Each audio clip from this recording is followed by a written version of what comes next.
Bienvenidos a diálogos sobre la identificación de recursos estratégicos y materias primas. En el capítulo de hoy tenemos a Eduardo Zappettini, representante de la Junta Directiva de la Asociación de Servicios de Geología y Minería de Geológicos. Buenos días. Buenos días. Y tenemos a Ralph Watzel, que es Presidente de EGS Survey. Good morning. Hello, nice to be here. The first question, la primera pregunta va a ser, ¿cuál es el rol de los servicios geológicos en la cadena de valor? Yeah, with regard to the value chain, geological survey organizations are right in the starting point. They collect, they map all the features of the subsurface.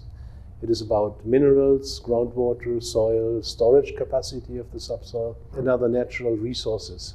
This is time-consuming, this is expensive, and so it is worth to collect that information over long periods. So the geological survey organizations call themselves the custodians of the knowledge about the subsurface. It is to have a first overview over the subsurface and to define target areas for various purposes, especially for minerals and natural resources that may be extracted from the subsurface. Okay.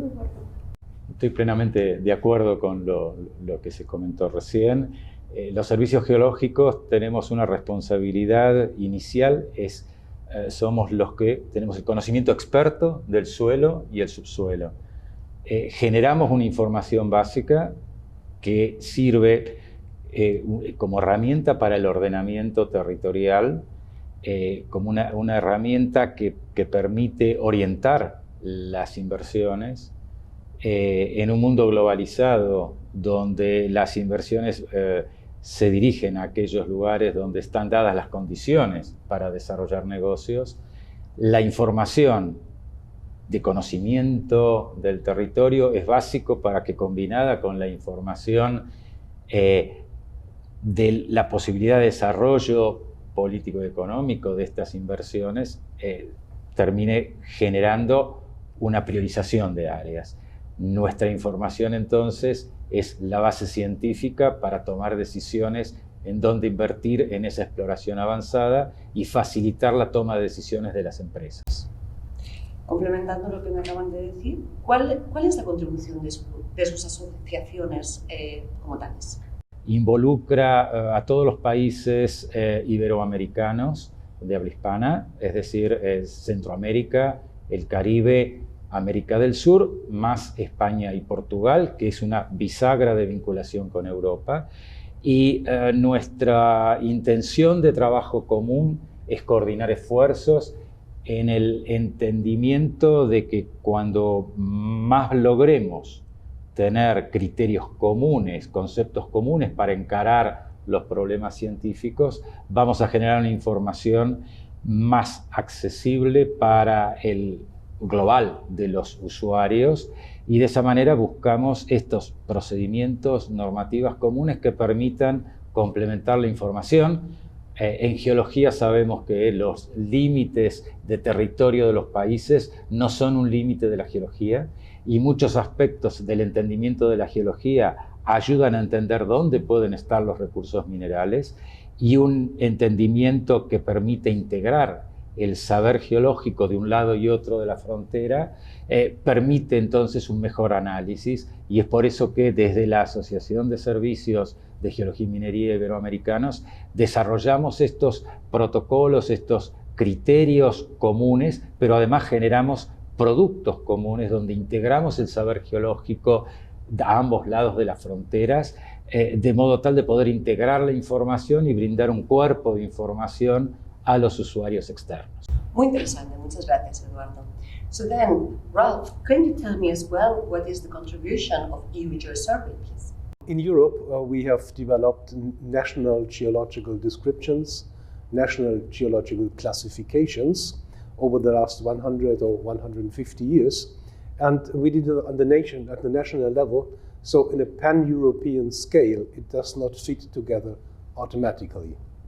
So what we have available is well setted for decision making and for political advice on the national or on the regional level, but in the pan-European scale, we see a gap. And this is our task to overcome that gap. And this is by harmonizing and standardizing our descriptions, by harmonizing and standardizing our classifications of natural resources. And this is a long way to go. So we started that in Europe way back in the 1990s. It has to do with the growing, the expanding European Union after the breakdown of the Iron Curtain. And we have seen there's a lot of diversity, and to create added value, we have to put it together. So now after, let's say, 25 years of intensive work, we arrived at a level that we can deliver pan-European harmonized information for a couple of topics, but not for all. So we are still away on the track. This work is very valuable for the European Union and the European Commission. So we find an operation mode that both the nations and the European Union fund that work. And in the end, all the information is public. It's publicly available in form of digital information on the internet. Well, that sounds impressive. I would like to ask you now, Ralph, what are those critical raw materials? Because we're talking a lot about them, but what are those? Criticality is a question of the perspective. So if you run a manufacturing country, you need to support the manufacturing industry with all the minerals, fuels that are necessary for your business case. And if you cannot get the sourcing from a free global market or at reasonable prices, it becomes critical. On the other hand, if you're a mining country and you produce a lot of minerals, for example, and you sell them to the rest of the world, it is not critical for you as a mining country, it's a good business. So if we talk about criticality, we have first to define the perspective. But there's a common baseline. It is, in a global view, it is about decarbonization, it's about renewable energies, it's also about digitization and, let's say, resource efficiency in all our human doing. And if we consider these four items, we find a serious overlap. So in the end, it's minerals for technologies like windmills, like solar panels, like lightweight construction, and all other items that have to do with resource efficiency. But in the scope of, let's say, continuously increasing population, we need more sustainability in our use and management of natural resources. Complementariamente con lo dicho, efectivamente los minerales críticos son aquellos que son de difícil acceso para aquellos países que lo requieren para sus industrias. Evidentemente, en este diálogo de Unión Europea-América Latina, la posición, la visión del lado de América Latina es la de países proveedores. Desde ese punto de vista, los minerales críticos para la Unión Europea se convierten en una oportunidad económicamente estratégica para el desarrollo de negocios y oportunidades de provisión de esos materiales. Por lo tanto, nuestro enfoque respecto de los minerales críticos no es tanto la identificación de cuáles son críticos para nuestras industrias, que en realidad prácticamente no se sobreponen con los que requiere la Unión Europea. Es mucho más básico porque no hay una industria tan especializada que no tenga acceso a esas sustancias minerales, sino más vale la oportunidad de identificar y producir esos recursos que sí tienen nuestro suelo para generar negocios y oportunidades de exportación de esos bienes a los países industrializados que los requieren. Muchas gracias, Eduardo. En este contexto me gustaría preguntar cuál es, valga la redundancia, el contexto en el que ustedes asesoran o brindan información sobre estas materias primas críticas. ¿Cómo? Si me pueden elaborar un poquito. Creo que es interesante, justamente cerrando este diálogo con lo que inicialmente se comentó, que la visión que tienen los servicios geológicos del territorio es amplia. No solamente hablamos del recurso mineral, sino del recurso agua, del recurso suelo, en definitiva una cantidad de información que permite un mayor conocimiento y adecuado uso del territorio, y por lo tanto podemos brindar información en relación con la explotación de un recurso que permita que esa explotación no sea agresiva hacia el ambiente, sino que sea ambientalmente sustentable.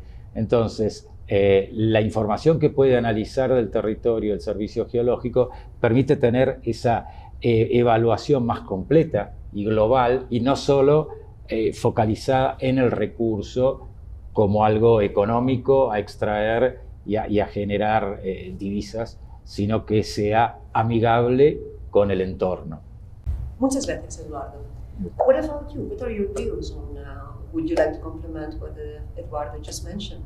I fully support Eduardo's position. This is what it's about. In the end, we need a sustainable use and management of the subsurface. At the moment, we are focused on minerals, on critical minerals, but we have a broader perspective, and in the end, we want a holistic approach. It's not only finding minerals, extracting them from the surface, and let the mine sites abandoned. It is before and during the mining, the relation to groundwater. So we have the expertise on all of aspects of the subsurface, and we are able to bring it together. And it's more than collecting and providing data. We also do research. So if there arises a new research topic related to mining, we can pick it up and do specific research on the fact. One question we have to answer too, it is what comes after the mining? How does mine closure look like? What do we have to do to keep the mining areas and their surroundings valuable for the people in the future? And that starts with the knowledge about the surface, with the knowledge about the processes in the surface before, during, and after the mining, because in the end, the globe is limited, and so we have to care for every square meter that we have. That's correct. Thank you very much both. It has been a pleasure talking to you. Muchas gracias. Ha sido un placer hablar con ustedes. I hope to see you in the next episode. Thank you. Thank you for being here. Thank you. Gracias.